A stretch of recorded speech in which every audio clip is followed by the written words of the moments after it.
You're listening to Just, stories about the people working to build thriving communities rooted in justice. I'm Jes Averhart, co-founder of Black Wallstreet Homecoming. And I'm Rob Shields, executive director of the Recity Network. All right, look, so here's why we're here. We're here to get proximate. We're here to listen. We're here to process, and we're here to help you process. But here's what we're not going to do. We're not going to be preachy because we don't have all the answers, and we will never make you feel like an outsider. Keeping with the theme of sharing, we always want to acknowledge the whole person, and that starts with our personal check-in. Let's do it. Here we are, Jess. Here we are. We're counting down the days. We're counting down. I can't say the year that would never end. They said it would never end. I can't say, yeah. I'm not shedding tears over here. We're both holiday people. I know you love the holidays. I love the holidays. End of the year. There's a lot to be celebrated, a lot of ways to celebrate it, but it's a weird end to a weird year. Mm-hmm. Yeah, but somehow this is going to sound weird maybe since we've used the word weird now 5 times, but I do think this will be strange to some of our listeners that I'm glad I was alive during this time. Like, I feel like there's something to be really grateful to sort of experience humanity, the good and the bad, to see it all. We lived through this well, and we're continuing to, but there's something about that waking up. I feel like 2020 people woke up, whatever that meant for them. They woke up out of some slumber. So that's been neat. Well, it's ironic, right? Because I feel like if you're a marketing person, 2020 was just like the low hanging fruit was like around vision and seeing clearly. And obviously like COVID threw everybody's marketing metaphors for a loop.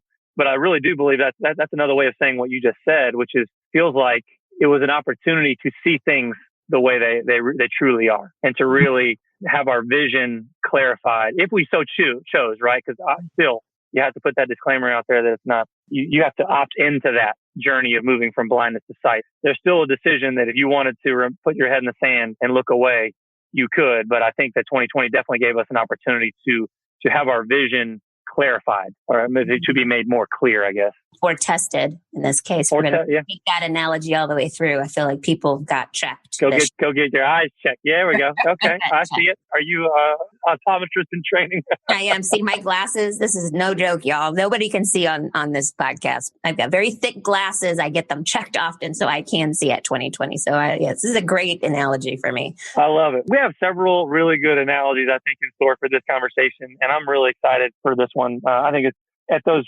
pivotal moments, right, where like the end of a year, the beginning of a new chapter. I just think having the right guest for the right moment. Today is the right guest for this moment, and I think to turn the page on a new chapter in a new year, I couldn't think of someone that I think we would enjoy doing this more with than our guest. But before we do that, we would be remiss to end 2020 without doing it the same way we started it, which is we got to check in.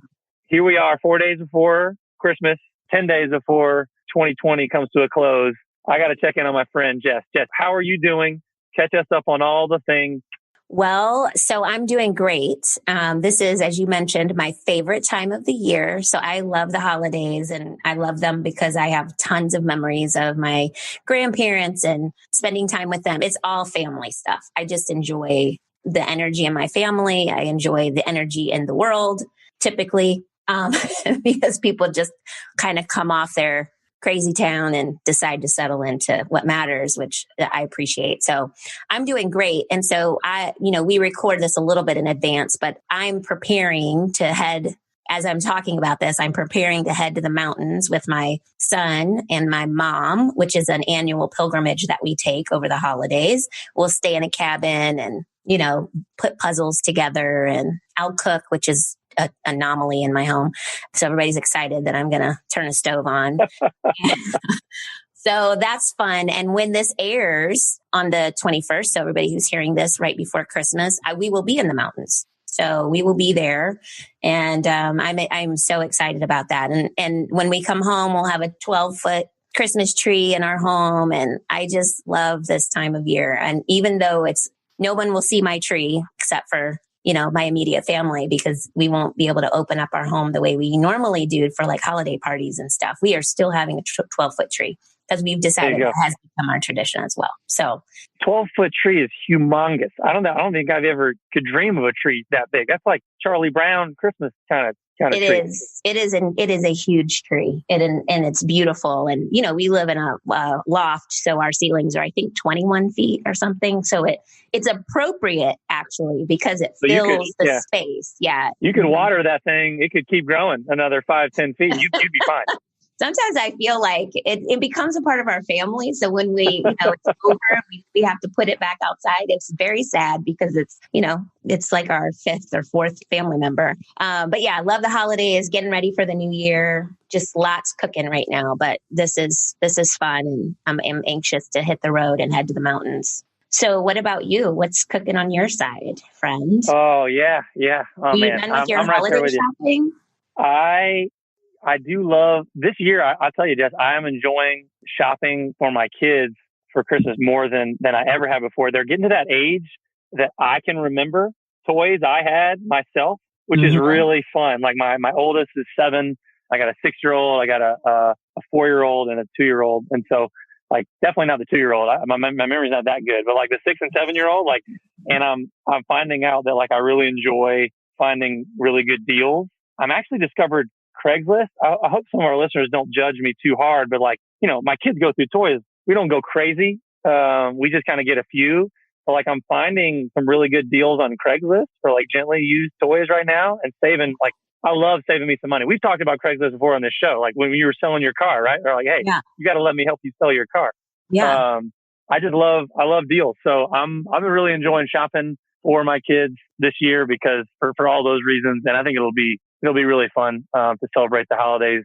We've been saying this whole season, but it feels like when so much has been taken away this year, so much that like signals of change that like entering into the holiday season, I'm just really especially grateful to be choosing the things that we can be thankful for and be grateful for. Time with family is definitely high on that list. So I'm looking forward to celebrating with the crew, and we'll see how long these toys actually make it into 2021. Probably not very long because I don't think anyone's going to judge you. I think it's brilliant that you are getting toys, gently used toys off Craigslist. I just want to be very clear. We understand what the short shelf life of small kids' toys are, right? So why would you drop the mint on toys that are going to end up in the closet in just a few weeks or a month? If they're lucky, a couple of months, right? I don't know what you're getting. If they're lucky. Well, we should get into this because I'm really, really excited to welcome our guest. I've been a fan of her and her work for a while now. And I think that what I'm really excited about is for our guest to be able to connect the dots on. There's a lot that we've talked about this season that I think is relevant to this conversation that I don't think we connect. There are themes here that I think play off each other that I'm really excited for our guest to be able to help connect those dots for us. And so I want to welcome on to our call today, Katie Rose Levin. Katie, are you there? I am. Thanks for having me. Hey, how are you, Katie? How are you doing today?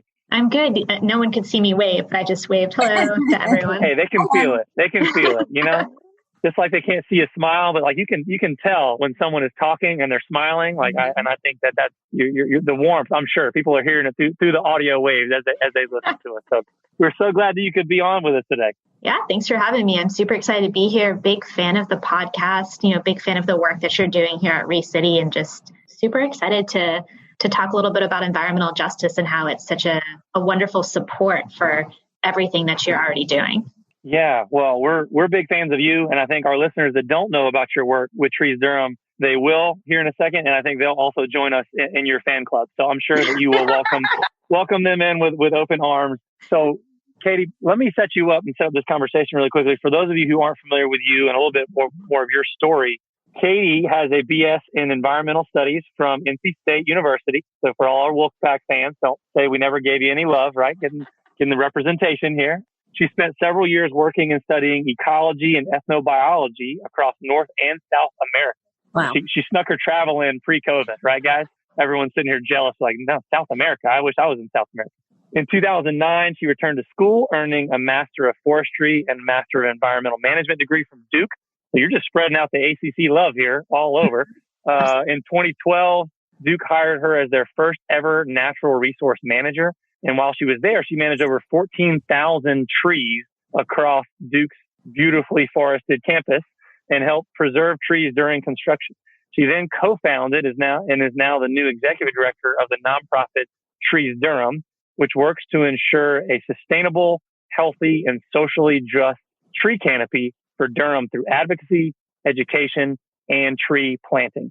Man, there's a lot to dive into there, Katie. A lot there. And we're just going to jump straight into this. I think probably most of our listeners are thinking that Jes and I are just getting super sentimental around the holidays. And they're like, oh, okay, we're in Christmas tree mode. So let's find somebody that we can have an excuse to talk about Christmas trees with, and which is better, colored lights or white lights. And I personally think there is a very clear answer to that. I'm not going to tip my hand though, and I'll maybe let you speak to that. What? Yeah, I feel like we all need to do a Zoom poll. Maybe we should. We definitely need to weave that into our answers somehow. Yeah, let's get back to that throughout this. We'll put a pin in that. Put a pin in that. But that is not why we're here today. That's maybe a secondary goal. Primarily, I suspect that listeners making kind of wrong assumptions about your work, or really having no assumptions about your work, is something that you're used to. I know that was something I was used to when we first started Recity. When you're blazing new trails in a community, oftentimes you're doing a ton of education about what you're doing and why it matters so much. And so that's why we're so excited to have you on today to connect these dots for people that maybe are very new to environmental justice, or 2020 is the year that they've been getting an education. And I think that there are some common themes here that we're really excited to talk to you about between trees and justice. And you allude to that in your mission statement a little bit, and we'd love to have you speak a little bit to that. But when you go on your website, Trees Durham, which I hope some of our listeners will, you literally have a tab that says why trees, that I think kind of confirms that is a question that you answer a lot. So I just want to pitch that to you right out the gate and just say, hey, let's start right there. Why trees? Why trees? So you sent me like a whole list of questions I'd be answering, and why trees was not on them. So it's good. Why trees? Well, trees are the perfect technology to make us happy, healthy, and wealthy, and to bring social justice and environmental justice into this world. So that's a pretty big statement. But if there's anything that you care about, trees can make better for you, right? So trees are living air filters. They're giant air filters. They clean and cool our air, and they make us healthy. If you live beside a highway, you're basically living beside a big air toxic dump. And when you breathe in the toxic fumes just that come out of cars, it hurts your lungs. It gets in your brain. It causes asthmas, diabetes, strokes, heart attacks, makes it hard to focus. It's linked to early onset dementia, ADHD in children. It's linked to increased criminality, just being in this air pollution and being in this heat. So if you have trees filter out all of that. So living in neighborhoods that are filled with trees means you have lower rates of heart attack, lower rates of stroke. You have less bullying, you have less crime. You pay less for electricity, so you have more money in your pocket. All of these things are what trees provide. Now, that's wonderful, and they're beautiful too. I mean, I love the birds and the bees and all the things that trees do as well. Like, who doesn't love a Christmas tree in their house, right? They're amazing. Mm-hmm. The challenge that we have is that not everybody gets trees, and it's literally along color lines, and it's so stark. So why trees? Trees is because most people can't see racism. Like, it's something that some people feel, and it's something you kind of get. But if you drive through a neighborhood and it's hot and it's dirty, and someone's like, you know why? It's because we don't have trees. You know why you don't have trees? Because the people who live here were denied trees because they are not white. All of a sudden, you can physically feel what racism looks like. You can physically see it. You can breathe in fumes and say, these fumes, I am breathing in racism. I'm breathing in injustice. And trees are there in those white neighborhoods. They're breathing in clean air. They're breathing in privilege. And health, wealth, and happiness shouldn't be a privilege. It should be a right. And trees help get us there. So I think trees, because, we're talking about hindsight's 2020, vision is 2020. The trees that are here were planted 100 years ago or not, so we can look back and see what racism from 100 years ago looks like today. And then we can look forward with this new vision and use trees to create a more just and equitable society. And that's just a really good tool. And it's also a good way of bringing in people. that's a lot of answer, but yeah. I love that. Actually, I was just going to say you came out of the gate with all of this. Like, it was so good. That's very compelling, very, very compelling. And literally we could take each piece of your response just now and kind of like dig in and unpack that. And I'm sure we will as we walk through this, but I love that. Sometimes I don't always put that puzzle together, right? The tree canopy, understanding tree canopies and the importance of that. I didn't even hear about that race tied to tree canopies until maybe like 3 years ago. And somebody explained it to me and I was like, oh my gosh, that's so true. And then you can't unsee or unhear something, right? And so now it's like totally on my radar, but incredibly, incredibly helpful. And we'll get into a little bit more of this. I do want to, for our listeners, I always find people's stories compelling, and our listeners know this because I've always asked these questions, this more personal question, but you're so clear about this work and you are so educated around this work. I mean, we just went through your bio. Help me understand, where did it come from? You could be doing anything. We all could be doing anything, right? And we decide that our careers take us down a certain path, and that comes from somewhere. So I just want to understand, like, where's this passion come from? It's incredibly niche and nuanced. And why trees for you, for Katie? I guess I'll tell 3 short stories. The first is I grew up in the middle of nowhere, like in the country. There's a lot to that, but essentially nobody would play with us because we were Jews, and I grew up in, the Christian South around the KKK and such like that. And so I spent a lot of time in the woods. It was a refuge for me. And it was also a developing area. So I seen large swaths of woods be cut down, which was really hard. In college, I started helping lead trips down to the Amazon jungle. And so bunch of kids were standing in the Amazon jungle, and it's beautiful, just green and lush. And a lot of the conversation was how it's being cut down and like the trees are sold and it's so terrible that people are doing this and we should stop it. And I came home from that trip and everyone went to Cameron Village and got hamburgers. And to me, it's like, well, this used to be a lush forest, just like down there. And we're eating hamburgers, which is one of the reasons the Amazon is getting cut down. So not only are we not doing it right ourselves, but we're also directly incentivizing it to be done in other places. So I realized that it's important for me to take personal responsibility to model the way to do it correctly before I can tell other people how they should do it. And then I was inspired by the story of the mothers in Atlanta, Black mothers. All their kids had much more asthma because of buses. The city, when they would get new buses, they'd put all the old buses into the communities of color. And so as they're waiting for the buses with their kids, they're literally breathing in toxic diesel fuel, and it hurt them.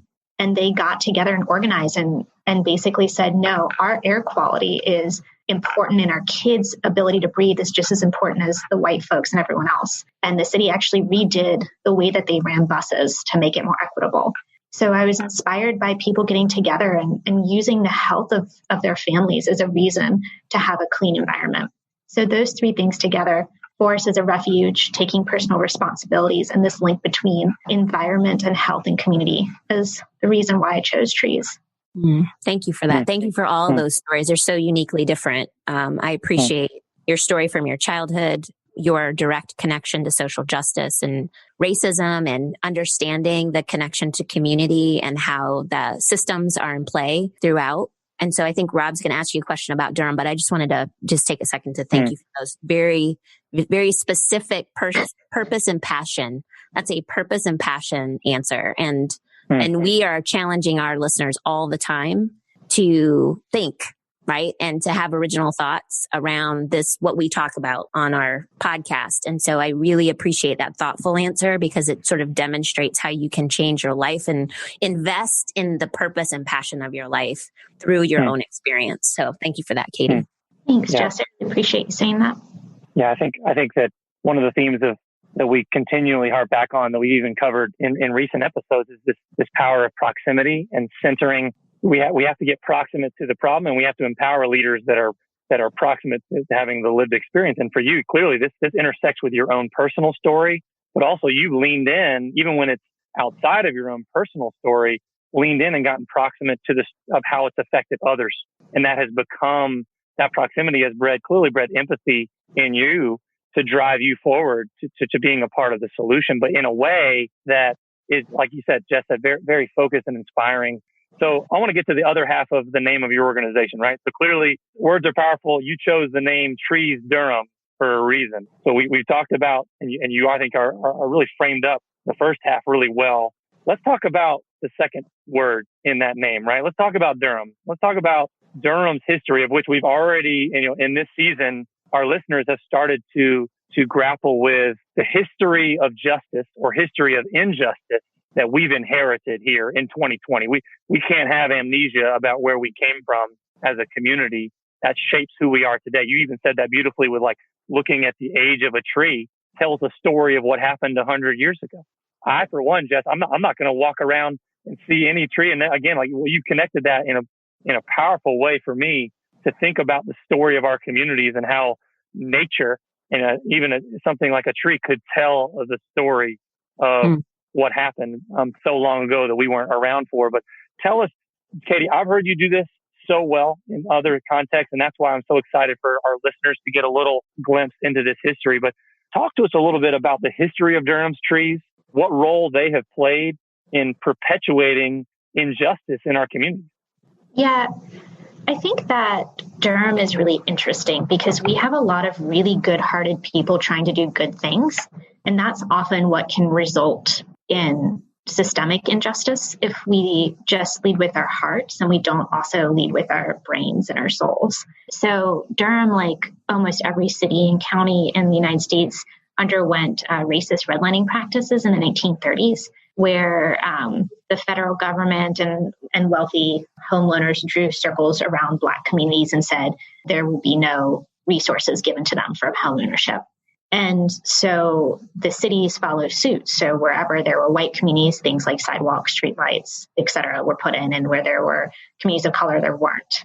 So those white and wealthy neighborhoods also could request things. So in the South, it's very hot. And if you don't have air conditioning, shade is very important. And it's also an industrial city.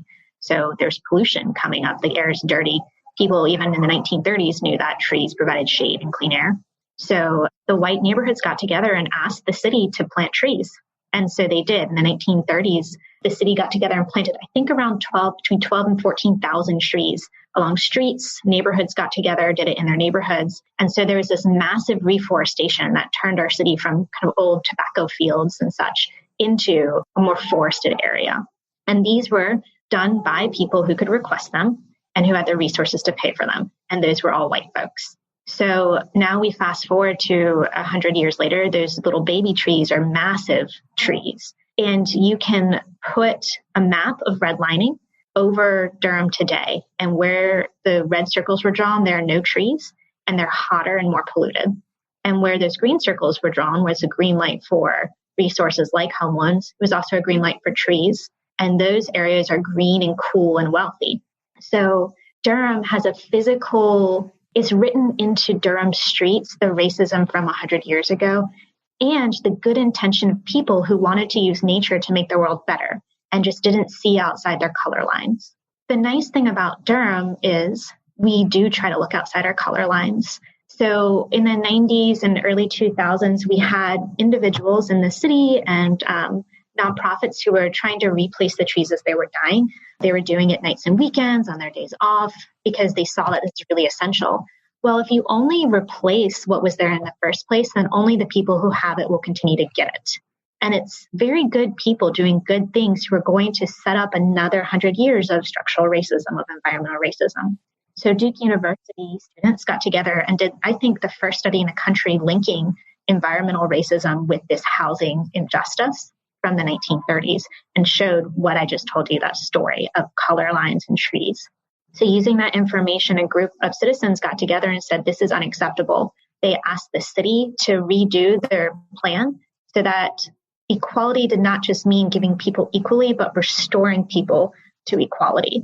So the city agreed to put 80% of their plantings in neighborhoods that didn't have it and only 20% to replacement. So we changed the system to not perpetuate structural racism, but to address it head on.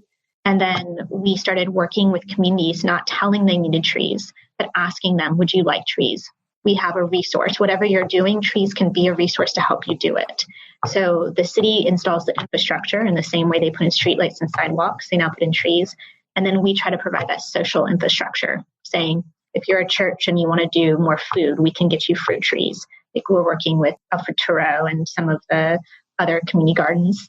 If you are a neighborhood like Southside and you live beside a highway, or some of the hottest in the city, will help work with you, and residents can choose what trees they want and plant them. So we really use it as a way of empowering people and asking them to, inviting them to be part of a solution if it's the type of solution they want. So addressing not just you didn't get infrastructure, but also no one asked if you wanted it. So that's why Durham is unique, I think, because like other cities, we went through environmental racism, structural racism, and also we see it. We see the people who've been, I wouldn't, victimize isn't right, because I think the people who have been attacked by it or left behind because of it, and we work to address it in many different ways. So I think that's Durham. Yeah, complex, complicated, like most cities in America.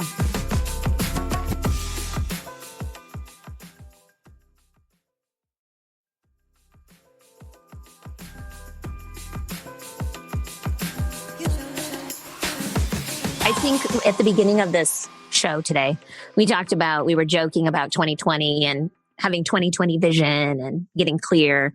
I think that in the matter of, I don't know how long we've been on this interview, but whatever. I think our listeners are like getting clear vision. I think they're starting to like see something that maybe they have never seen before. I'm betting that most of our listeners had not made a lot of these correlations. If you're not even familiar with redlining, then, which our listeners, hopefully, if they've been paying attention to our podcast, understand the term. But then you overlay, like you said, this map, right? So you're like, but look at how environmental justice lives on top of redlining, which was developed for something completely different, but used then to continue and to perpetrate this.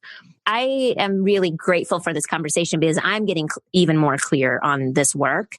And I'm wondering, and you've given some really good solutions. You talked about policy, you talked about elected officials, you've talked about community engagement, like engaging the community specifically and asking permission. Like, how do you want to engage with this work, right? Do you want trees or not, right? And maybe probably inviting leadership within communities to have those conversations and dialogue and educate. All of that makes sense to me. I'm just still, and I'm sure our listeners are as well, trying to put it all together around environment and injustice. If trees can be a marker for racism, how do you see this being solved at a larger level? And I know you're focused on Durham, and we do this question about magic wanding, right? But I'm really curious, Katie, like if you could take a magic wand over the whole problem, how do we solve this problem at the larger scale that could maybe be modeled within communities across the country? So all answers are complex, right? I think if you really, really believe that all life is sacred and the person standing in front of you is a sacred person, then you believe they have the right to the same things that make them happy, healthy, and wealthy that you do. And nature is a part of that.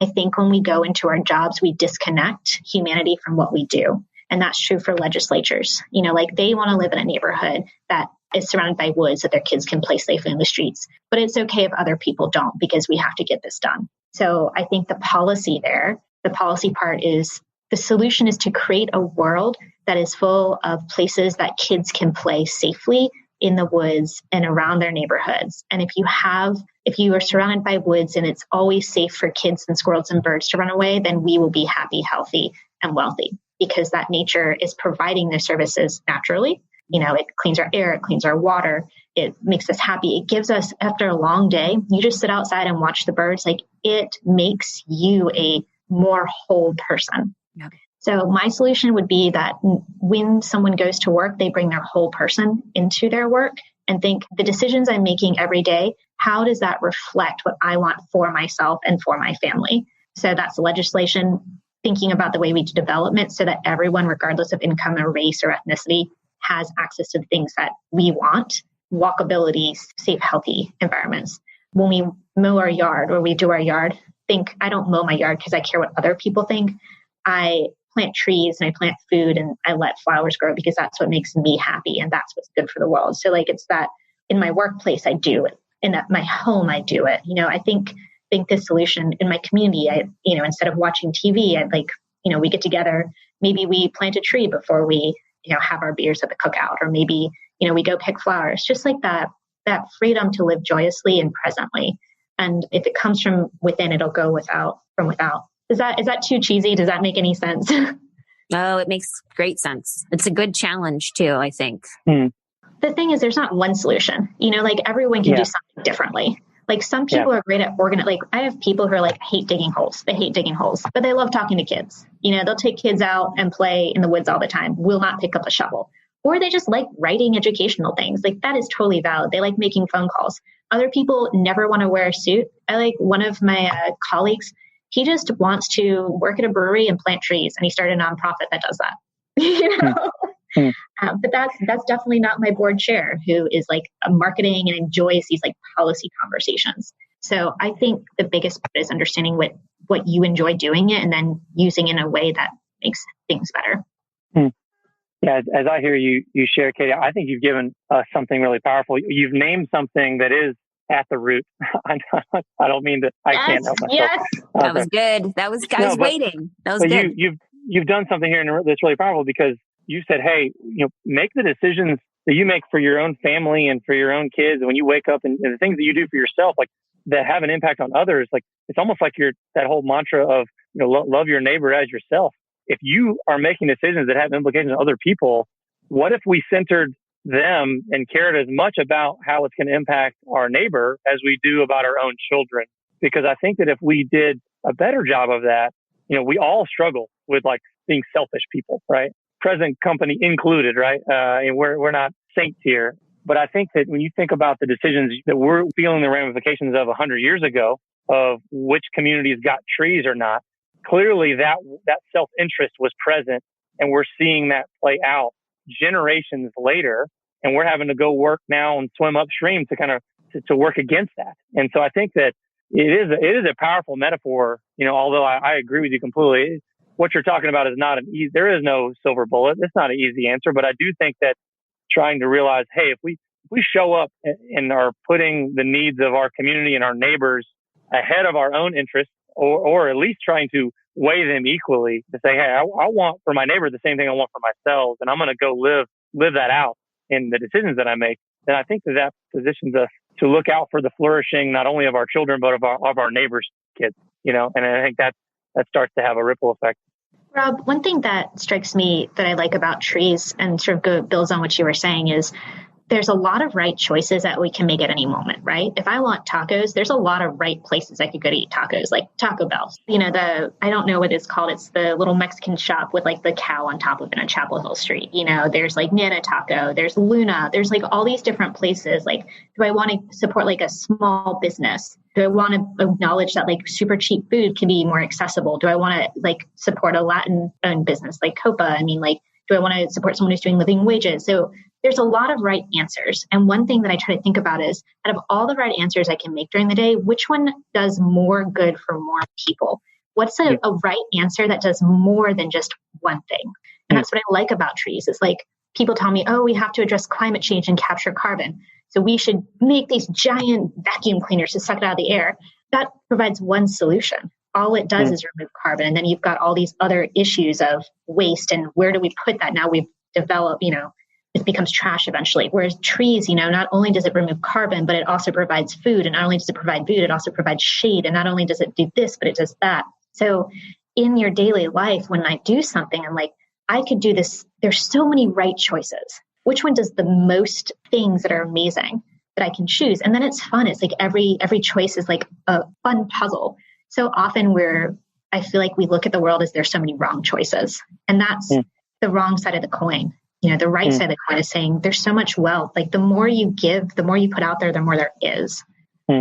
There's an undercurrent there. I've heard it said a different way through a podcast I follow called Pass the Mic. There's an author named Jamar Tisby who says, doing what is most just for the most marginalized as a decision-making frame of like, hey, if I have two choices here, I'm going to do the more just option to censor the most marginalized person. And I think, again, if we look at history. We can't go back and rewrite the history that we've inherited, but we can write a new story and a new chapter in that. So and speaking of the new year, I mean, this kind of ties into 2021, right? We're rounding the corner here. You're talking about work that won't change overnight, right? So you have to have a marathoner's mentality to this work, that you can't sprint to the finish line when it comes to climate change or environmental justice.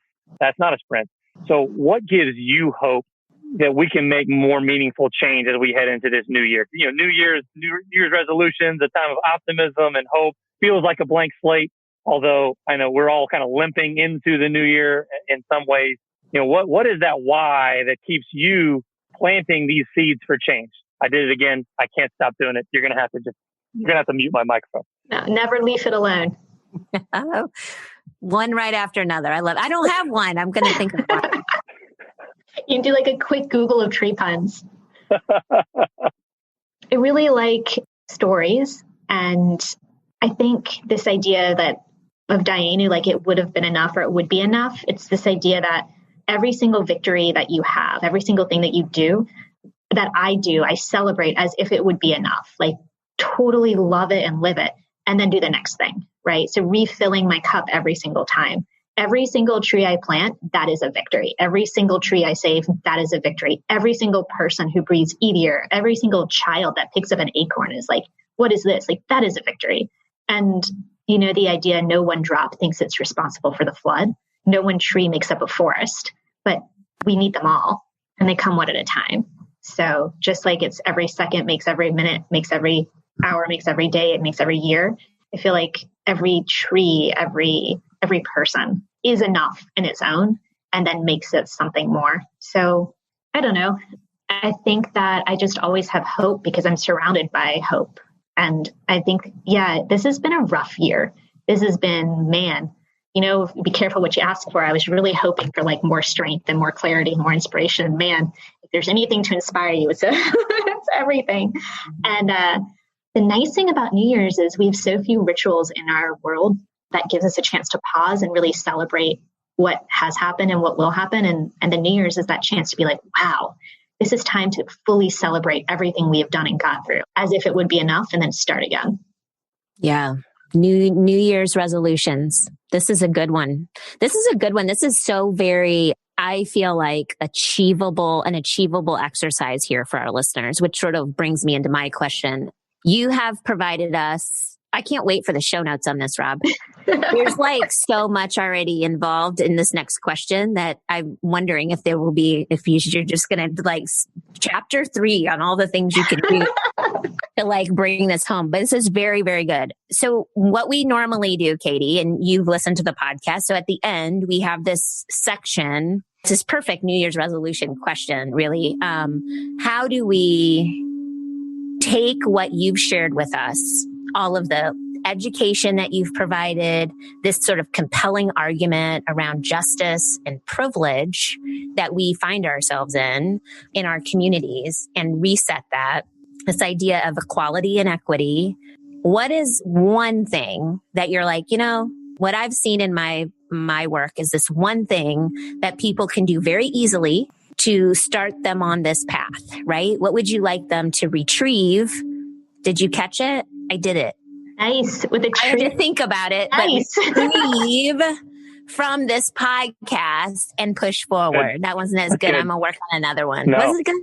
It was kind of good. Creative. You're not going to, people may assume that I Googled mine, but they're like, you can't Google that. That's retrieve. Yeah. I was like thinking tree. Okay. Anyways, but the question still remains, and it just sort of came to me, but what is it what's the takeaway? What's the takeaway, Katie, for our listeners? And you said it's very individualized, and I appreciate that because we're all different and we all have gifts and strengths in different spaces. But maybe there's an underlying sort of baseline for our listeners. Wangari Maathai, she's incredible. She said, when you plant trees, you plant seeds of hope. I think if there's one thing that you can retrieve from this is that you can look around and take a breath in and see a problem and solve it, that there is hope, and people before you have done good work, and you can do good work, and everything you do, that little seed you plant will grow exponentially into this massive tree of justice beyond your life. So if there's one thing you take from it is that your good works will grow and that you can make an impact. And I hope it's through trees, but if not, there's so many ways. And that's what matters. I love that visual. That's a great visual. So good. Thanks, Katie. It is. Well, Katie, before we let you go, we promised our listeners that we would get your opinion. Color lights or white lights?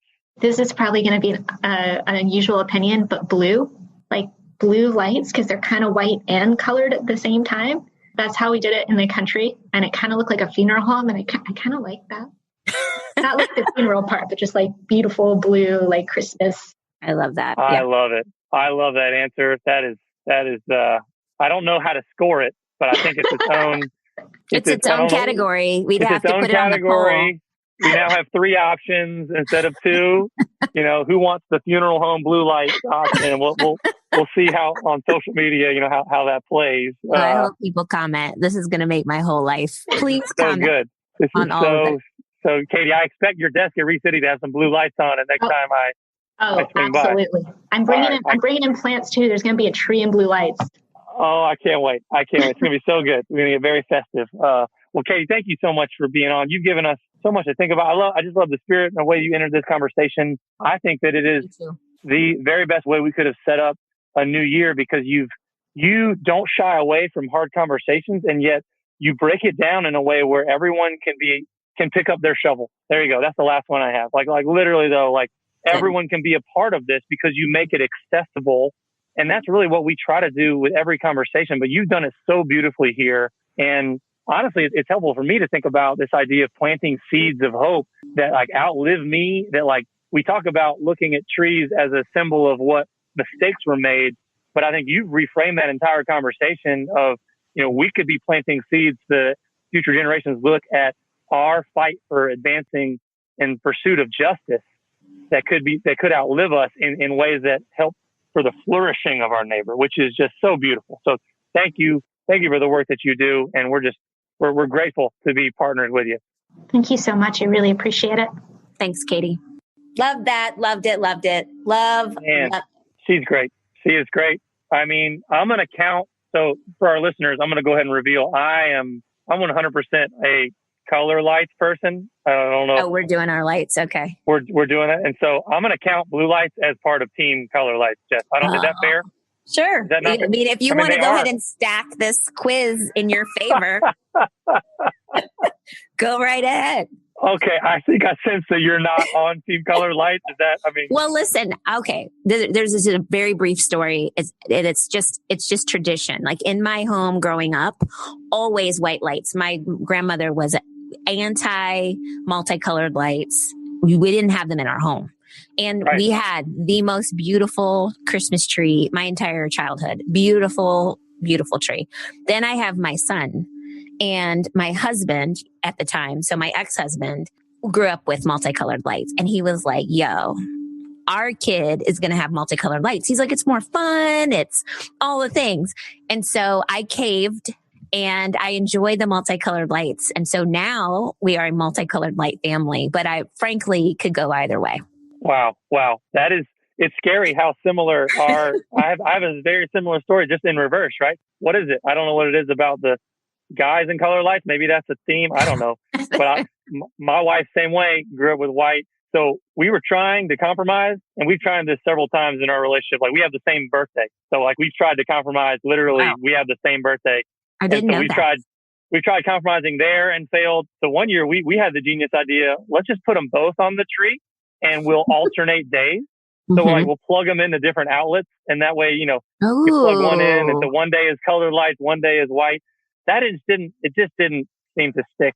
So what I do, we have white lights on our tree, but I just try to find creative ways to put color lights all throughout our house. And like our railing, like someone got us color LED lights as a joke one year. And so I put them in different places. So I guess I'm a sore loser. It's kind of what I was going to say. Your wife, I already knew when you said your wife. Well, listen, I compromised, but in your case, I wasn't surprised that she won the day there. I don't even know why I compromised on white lights. I was difficult. She kind of won me over. Like I'll be honest. I like them better now. I think the Now I still have the colored lights that I try to find a use for, but I think she's converted me over to white lights on a Christmas tree. So I can appreciate the beauty of both. How about that? There you go. Yeah, it's good. That's a nice, I don't know, whatever. I mean, it just keeps the peace, friend. Keep the peace. Well, speaking of trees, what was your biggest takeaway from that conversation? Because, she gave us a lot to process, and I just want, for our listeners, I think they really enjoy it. What stood out most to you? Because I know that you're not new to that conversation, but and neither am I, but she still gave us a lot. Yeah, I'm going to have a moment of very tremendous honesty right now, and one that I didn't want to necessarily unpack with Katie on the line, but I have known about, redlining and tree canopies, like I said, for a couple of years. And when I first understood it, I was like, I get that. That's wrong and whatever. And I could see it, and I can't unsee it. All that is true. But with all the things going on in our community, and when I would hear people bring it back up about the tree canopy, it tends to like show up at city council and all these other things. And I'm like, why are we prioritizing that? Like, if we had to list things, that's not on the top of my list, folks. Like, can we move on to the more significant work around justice and equity and looking at our communities holistically? Like, I don't know, living wages and jobs in our community and homes that aren't falling apart. I'm not worrying about a tree. I will say, after this podcast, I'm like, my whole thinking about this has changed, and the relevance and importance of this work, and also and she brought it up, and so did you, the accessibility to make some very quick and meaningful changes within community around this is very compelling. And I sort of feel badly that I would, up to today, had not prioritized it in the way that I do other things, right? But she did an incredible job of making that argument. And I suspect it could be like that for our listeners too. I mean, you just try to put trees and justice together, and you're like, okay, let's see how you make that argument. Katie made the argument in like 90 seconds. And I was furiously writing notes around shade and air conditioning and the bills that it costs folks, to like thinking about the budgeting and just the hardships that not having the same tree support, right? Clean air, pollution, asthma, which we know affects our community disproportionately. Just all of that. I was just very compelled by it. And I'm so grateful that she was as honest and clear and thoughtful as she was in this time with us, because it has definitely changed the way I view environmental justice. And I want to champion it in new ways. And she's given me the voice to do that and the language to do that. So I'm grateful for it. I'll piggyback off that because, earlier in the season, we talked about the importance of seeing the whole justice ecosystem as an ecosystem. Right. And so I think for me, it's really important that as she's talking, you're realizing that the mental model that prevents a community from having living wage for some of its people and citizens, and cutting off access to certain things or certain places, at the end of the day, when it boils down to it, like, that's the same mental model that plants trees in one neighborhood over another. And I think that we talked about this before, like this whole idea, we feel like we've got to choose. And we feel like we have to say, nah, it's either about trees or living wages. I didn't got time to think about trees because I got to put a roof on. And I think there definitely is something at Maslow's hierarchy of needs. Clearly, there are at a root, but I think we have to realize that those roots are all interconnected. And I think if we attack the mental models holistically, then we're going to see that a tree is a very powerful visual of how are we doing. That's like saying, we need to go after jobs and houses, but not care about people's mental health or physical health. Well, if they're dead before they can take the house or the job, they only live to raise enough money for a year, that's not breaking the cycle of intergenerational poverty, right? So all these things, I think that's a lot of ways what Recity has conditioned me to see over the last 5 years, is that you can't take one sector, you can't take one issue and say, this is the only thing that really matters. Or downplay one issue and say that issue doesn't matter, all these other matter. No, they're all pieces of the same whole.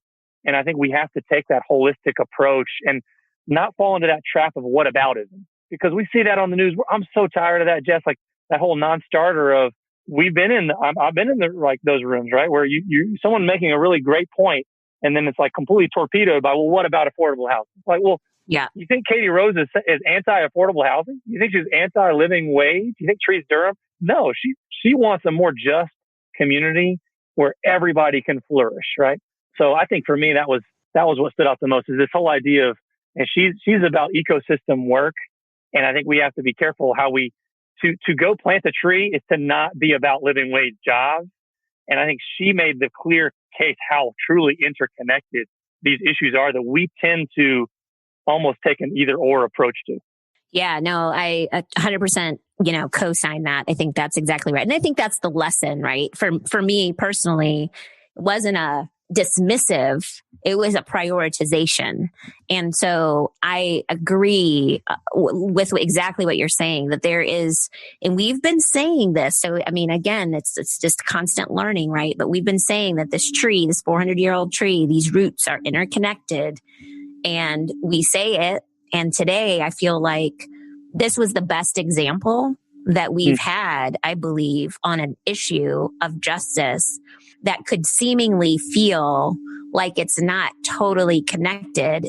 And you leave this 40 minutes feeling like it's not only connected, it's crucial that we not just prioritize it, but this is the thing for me, understand it.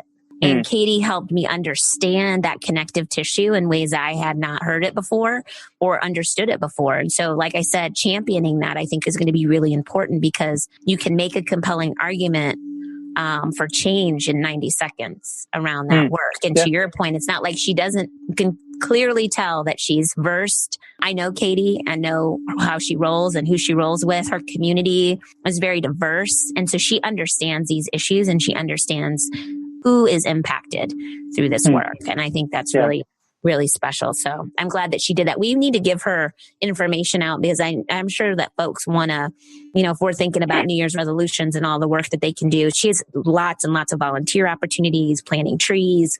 That's right. That's right. I think you said she's in school system now doing some work. So do you want to talk about that, or do you want me to unpack it for our listeners? No. So you can go on their website, treesdurham.org. You can subscribe to their newsletter. You track what they're doing, track their story. There's volunteer opportunities. You can go, they have tree planting opportunities in your neighborhood, wherever you are, to be able to plant trees. Or if your neighborhood already has enough, then going to another neighborhood to plant trees that need more. You can make an end of year donation. Obviously, we're coming up on that time here, a few days left before the end of the year. You can support their work to enable them to continue to do it. And I think that's the whole thing, right? She made this so accessible. And I love it. She didn't say this, but I heard a Mother Teresa quote that stuck with me. This is over 10 years ago. This idea that she was quoted saying, if you can't feed 100 people, then feed just one. Mm-hmm. I love that so much, because when you talk about trying to do these big, ambitious things about changing literally an entire environment and making it more just, that's like, man, what am I going to do? Right? It's almost like voting, right? Like the mentality some people can have around voting. Like, what does my vote do in the grand scheme of things? Well, don't worry about 100. If you can't do 100, then just do one. Just one small act of intentionality and love and service for your neighbor and for your community, compounded over time, that is incredibly meaningful when you kind of weave that into the tapestry of what we're trying to build in our communities. And so I love that. I think that was the right way to end the year. We're going to take this break, and we're going to see people on the flip side in 2021. So until then, friend. All right, friend. I hope all the things go well for you. I wish the best of holidays to you. Thank you. And we'll see you next year. Yeah. We had to do it, right? We had to join the club. Yeah. We've been doing this for too long. We're finishing each other's sentences. I think that means I'm dragging you down more than you're bringing me up. No. It just means we're definitely two peas in a pod, for sure. I love it. All right. Well, thank you. We'll see you in 21. See you on the other side. All right. Bye. Thanks so much for listening to Just. In the spirit of sharing, if you like what you've heard, tell a friend about the show and give us a 5-star rating and review. Many thanks to DJ P-Dog and producer Low Key for producing the music for our show. Subscribe on Apple Podcasts, Google Podcasts, or wherever you listen to podcasts. I got really excited about these extra above and beyond episodes, doing a little bit of our own countdown of all of season 2 in a single episode. Our guests are all the guests we've had. Listen to our show up moments and say, you know what, this year I'm going to have a more meaningful show up moment. Sit back and lean in.